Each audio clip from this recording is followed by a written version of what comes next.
Congress BJP ప్రజల్ని మోసం చేస్తున్నాయని బీఆర్ఎస్ నేత ఆర్ఎస్ ప్రవీణ్ కుమార్ ఆరోపించారు. రేవంత్ రెడ్డి గేట్లు తెరిస్తే గొర్రెలు వేలు చేరాయని విమర్శించారు.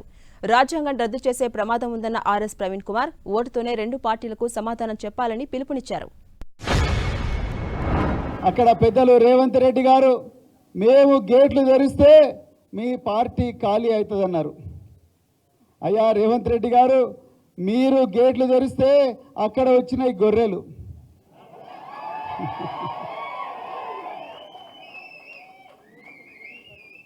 బీఆర్ఎస్ పార్టీ గేట్లు తెరిస్తే వచ్చిన సింహాలు. దేశంలో ఒకవైపు అప్రకటిత ఎమర్జెన్సీ ఉన్నది.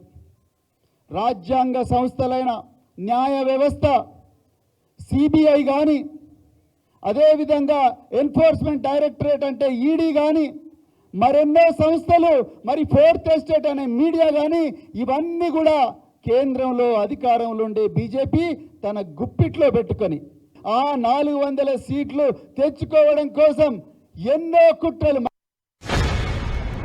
రాష్ట్రంలో ప్రజలందరికీ కూడా ఊరట కలిగిస్తామని పచ్చి అబద్ధాలు చెప్పిన కాంగ్రెస్ పార్టీ అలా మరి తెలంగాణ సచివాలయంలో కొలువు తీరింది. మిత్రులారా, 2500 రూపాయలు ప్రతి మహిళకి ఇస్తామన్నారు.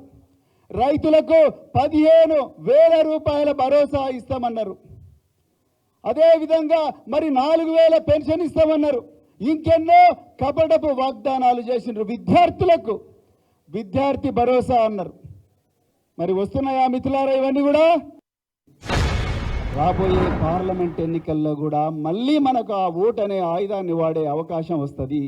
ఈ దేశాన్ని బీజేపీ నుండి విముక్తి చేయడం కోసం, ఈ రాష్ట్రాన్ని కాంగ్రెస్ నుండి విముక్తి చేయడం కోసం మళ్ళీ ఈ ఓటును మనం చక్కగా వాడుకొని తప్పకుండా మన